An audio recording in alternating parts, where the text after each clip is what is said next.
Okay, so I wanted to do a video, and not a response, but kind of just to talk on a piece of Lauren Chen's video on the whole situation with the spa, where a lady saw a trans, supposedly what people thought, I don't know what was going on, but what they were claiming was a trans woman in the bathroom. He was um, nude and basically flashing um, young girls and women who were biologically female in a spa changing room. And there's one part that I wanted to focus upon because it seems like, you know, I think the understanding of trans women is based off of much like lack of knowledge and a bit of ignorance, basically. So she was trying to talk about how that was an unisolated incident because somebody else had something to say or wrote about it pertaining to a trans woman and claiming that the person wasn't actually a real trans woman on the basis that because they were one nude in the changing room, because they were showering in the changing room, and because they claimed that they had a girlfriend and that they were comfortable having sex with their girlfriend. Now, in ending that letter, they ended up talking about gay men. And this is a major problem I find with lay people, it seems like, and trans women, is people often seem to assume that trans women are basically an extension of the gay community, or at least that they have a sexuality in common with gay men and straight women for that matter, where, they prefer men. But I mean, knowledge is just right at your fingertips. You don't have to be just sitting around ignorant like that. When you could easily look it up. Studies have been done about trans women and their sexuality, and on average, they are usually not attracted. They are usually not straight, basically, which straight for women obviously is the preference towards men. They generally don't have a preference towards just men. Generally, 60% of the population of trans women, according to studies done on trans women as far as their sexuality, um, 60% are attracted to women. So, I mean, like, when people have these ignorant ideas that, oh, this person can't have been trans because they had sex with women because they had a girlfriend, and now, of course, you're uncomfortable because they're nude. Well, that's just the reality of the situation. I think that's a major thing with transgender bathrooms, with transgenders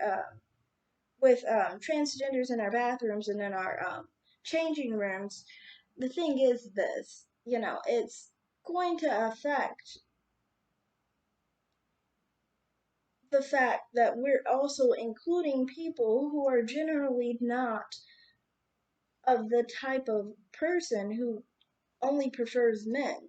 They're usually people who are attracted to women on one level or another. Some are bisexual, some are lesbians.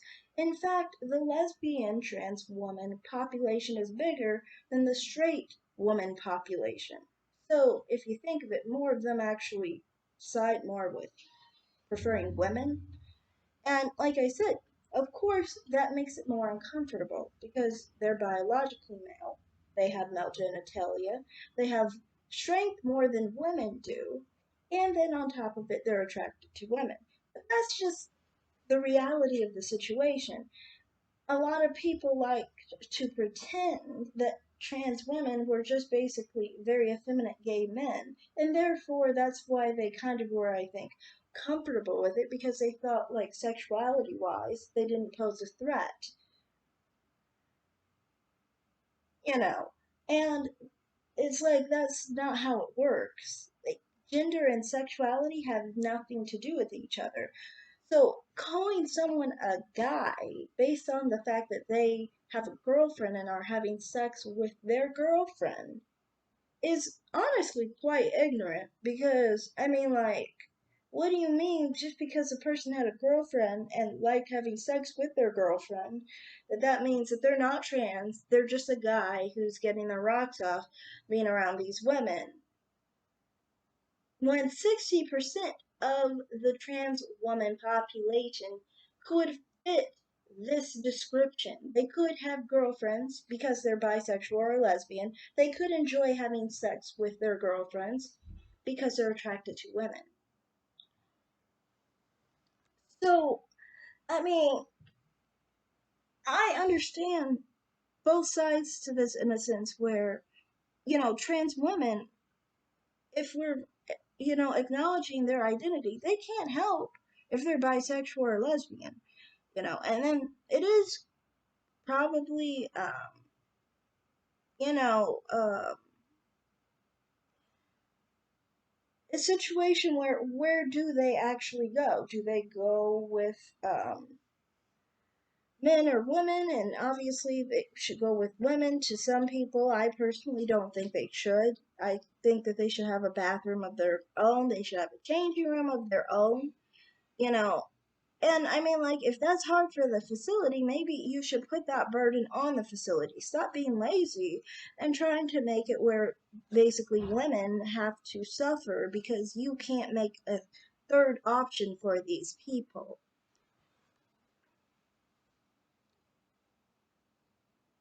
Then on top of it, excuse me, then on top of it, it's kind of like on the other side of it, I kind of feel like one, women who are in favor of people like this sharing the same changing room and things of that nature are going into it with a different mindset and don't understand what they're actually agreeing to.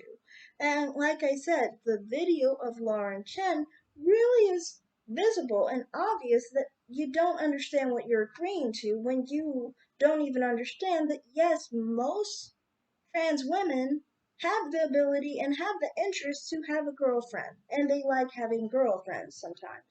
60% of them do.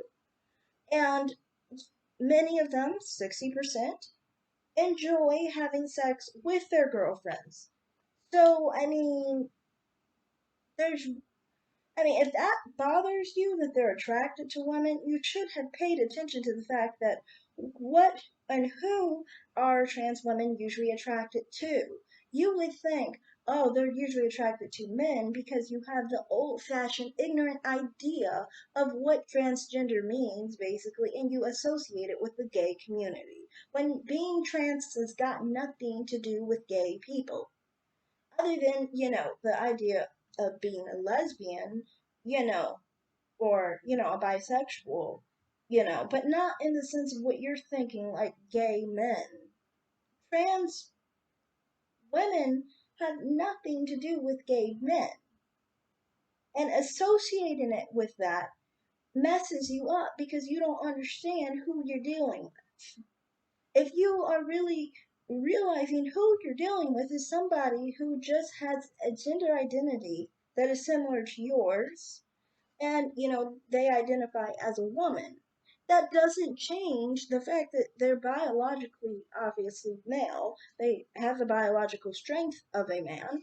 They have genitalia like a man, and they happen to also be most of the time attracted to women, just like so it's just what it is. But they honestly, they're not even attracted to women like men are. I'll be honest about that. When you're trans, usually you're attracted to the same gender, which is your biological opposite sex, but it's your same gender because with transgender, Your gender is the opposite of your sex, if anyone understands what I'm talking about. You're attracted to your same gender as if, a woman is attracted to her own gender and sex in that case, a cis woman. So, I mean, when someone is attracted to their own gender, it's a different perspective than somebody who is actually attracted to their opposite gender. So there is a difference in perspective, but there are certain things that are in common with other people. And I mean, like, to me, this is the main reason why I've always said that I don't think they should share the same spaces when it comes to bathrooms and changing rooms. But I don't think they should also be relegated to the male bathroom either. I really don't. I mean, as far as safety goes, to me, I've always thought anyone going into the male bathroom is not putting any man at risk. They're putting themselves at risk. And for the best interest of those individuals, we shouldn't have to make them go to the male bathroom. We shouldn't have to make them go to the male changing room. What we should do is tell that facility to come up with a third option. You shouldn't have to put anyone at risk. So that's what just kind of irked me in her video. I just felt like she didn't understand, and that's what's wrong with the whole argument on transgender women being in our spaces, such as locker rooms and bathrooms, because people come up with this ignorant idea of what they are, and therefore letting them in our spaces on wrong pretenses that aren't actually true. So then we make decisions based off bad information, and therefore, when we actually get to see who is actually in our bathrooms and locker rooms, we end up with people who make us very uncomfortable because, like I said, they have male genitalia, they have male strength, they have more strength than we do. They could easily overpower us, and they have an interest in women more often than they have an interest in men. That doesn't make them perverts, by the way. That doesn't make them bad people. This is who they are. They can't help who they are. But that's just who they are, you know. And I wanted to say one other thing. In bathrooms and changing areas and things of that nature, basically, I know people always worry about, like, people always claim that, just because most people won't be perverted or try to take advantage of women. To me, I don't think just because most trans women will not take advantage of women who are biologically women in changing rooms and bathrooms, that that means they should be allowed. Because I think that honestly, in bathrooms, we could have men in our bathrooms, some. I'm not saying all, but we could have some. Some men could actually use our bathrooms and not harass us. Does that mean just because one man could walk in our bathroom, use the bathroom, and walk out and just be fine, that we should just now include men in our bathrooms? Because one man can do it. Many men could probably do that. No, because there's a portion of men who would not follow the right follow the right expectations and respect in that bathroom. So, because of that, men are not allowed in women's bathrooms. Same thing here. We can't agree that all trans women would be able to follow the same boundary because not every human of any type is the same. Trans women don't have an exception there. Trans women aren't all the same. They don't all react the same to the same situation. Just the same as women aren't all the same. We don't all react the same to the same situation. Same with men. and so forth. The difference with women is that um, we are not biologically stronger than other women. Therefore, we basically have an equal protection against each other. So we're not as vulnerable with each other than we are with trans women. We're very vulnerable with trans women. One other thing I wanted to talk about was as far as the changing rooms, I don't understand. I think there should be some kind of obvious understanding, no matter who you are. Because, I mean, like, as far as having a penis and acting like that should be okay for trans women to do, I thought it was always understood anyone with a penis should not be, undressing in a changing room where everybody can see them. And that's not just including trans women, because there are intersex women too that have penises. And intersex girls, for that matter, who have penises. Especially girls, because usually there's less, like, because they get surgery more often. Many of the time they don't make it to womanhood with a penis. But either way, you would think, they would not obviously be allowed to expose themselves. That should always be an understanding, transgender or not. To me, that should never, like, if you don't have a vagina, or, something that looks close enough to a vagina, um, then I think it should be obvious if you're exposing something that doesn't look like a vagina in the woman's changing room, you should be asked to leave. End of story. So that's my opinion on all that. I feel like mostly with that video is like, you are stuck in an ignorant, small, draconian idea of what transgender women mean, that you don't understand what it really is. So you're agreeing to something you don't even know you're agreeing to because you don't know or understand who trans women are. So that's all I have to say. Thanks for watching. Bye.